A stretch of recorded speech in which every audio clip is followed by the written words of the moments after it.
எவ்வளோ கூட்டம் பார்த்தீங்களா? இந்த சுனாமி மாதிரி இருக்குல்ல, சான்ஸ் இல்லைங்க. பல லட்சம் பேர் நினைக்கிறேன். ஆனால் எனக்கு ஒரு சந்தேகம், இங்க இத்தனை லட்சம் பேர் கூடின இடத்துல ஒரு 200 பேராவது இறந்துருக்கணுமே, அப்படி எதுவும் நடக்கலையே. கரூர்ல வெறும் 27,000 பேர் தான் கலந்துக்கிட்டாங்களா அவங்க கொடுத்த ரிப்போர்ட் தான். அதுல 80 பேருக்கு இன்ஜுரிஸ் ஆயிருக்கு, 41 பேர் இறந்துருக்காங்க. இது எப்படிங்க? அப்போ கூட்டம் சேர்றதுனாலையும் மக்கள் ஒருத்தர் தள்ளிட்டு மிதிச்சுக்கிட்டு செத்து போனாங்கன்னு சொல்றதெல்லாம் இங்க உடஞ்சு போகுதுங்க. அப்ப அங்க வேற ஏதோ நடந்திருக்கு இல்லையா? அது சூட்டே ஆகாத ஒரு இடமா இருக்கலாம், அல்லது வேற யாரும் பண்ண சரியா இருக்கலாம். அது சிபிஐ விசாரணை போயிட்டு இருக்கு, அதை நம்ம அப்புறம் பார்ப்போம். ஸோ விஜய் தளபதி மேல ஒரு பழியை போட்டுட்டு இருக்கீங்க இல்லையா? 40 பேர் 400 பேர் ஆக்கிறாதீங்க அப்படின்லாம் சொல்லிட்டு இருக்கீங்க இல்லையா? ஸோ அதுக்கு வாய்ப்பே இல்லைன்றதை இப்ப நீங்க பார்த்து தெரிஞ்சுக்கோங்க.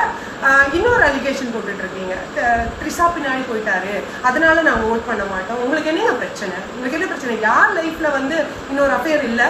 ஆண்ட தலைவர்கள் எடுத்துக்கோங்க. ஏன் எம்ஜிஆர் சாரை பத்தி இல்லாத ரூமர்ஸா, ஜெயலலிதா மேடம் பத்தி இல்லாத ரூமர்ஸா?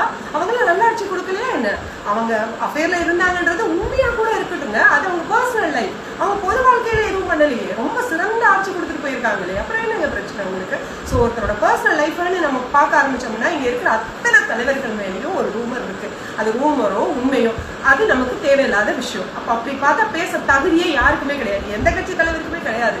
காமராஜர் எடுத்துக்கோங்க, காமராஜரே ஒரு பெண் பித்தன்னு சொல்லி அப்பெல்லாம் ரூமர் கிளம்பி இருக்கு. ஸோ காமராஜர் எதனால தோற்கடிக்கப்பட்டாருன்னு உங்களுக்கு தெரியுமா? முரசொலின்ற ஒரு பத்திரிகையில அவரை பெண்ணா சித்தரிச்சு ஒரு கார்ட்டூனே வெளியிட்டிருக்கு, நீங்க பாருங்க. ஸோ இவ்வளவெல்லாம் அசிங்கப்படுத்தி தான் ஒரு நல்ல தலைவரையே தோற்கடிச்சிருக்காங்க. காமராஜருக்கு என்ன நிலைமைன்னா நம்ம விஜய் தளபதி சாருக்கு இது ஆச்சரியமா இல்லை? ஏன்னா ஊடகம் பத்திரிகை ஊடகம் எல்லாம் ஒரு தரப்பினட்ட தான் அந்த காலத்துல இருந்து இந்த காலம் வரைக்கும் இருக்கு, இல்லைன்னா அவங்க கைக்கூலியா இருக்காங்க. இதனால தான் ஆளாப்பட்ட. சரி, இவ்வளவு வேணாங்க, விஜயகாந்த் சார் எடுத்துக்கோங்க, நல்லவர் தானே, ரொம்ப நல்லவர் தானே. அவரையே என்ன சொன்னீங்க? அவருக்கு போதைக்கு அடிமையாயிட்டாரு, பைத்தியம் முடிச்சிருச்சு, அவருக்கு அரசியல் தெரியல, சாகடிச்சிங்கல்ல இந்த பத்திரிகை துறையும் சேர்ந்து தானே.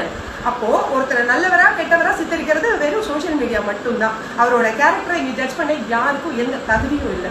முதல்ல அதை தெரிஞ்சுக்கோங்க. மக்கள் தெளிவாயிட்டாங்க. சில தற்கொலைங்களுக்கு புரியறதுக்காக தான் இந்த வீடியோ கூட நான் போடுறேன். ஸோ 2 அலிகேஷனுக்கும் உங்களுக்கு விளக்கம் கொடுத்துட்டு தயவு செய்து இனிமேலாவது சிந்திச்சு டிவிகே தலைவர் விஜய் அவர்களுக்கு ஓட் போடுங்க, ஒரு நல்ல சிஎம் தேர்ந்தெடுங்க. நன்றி.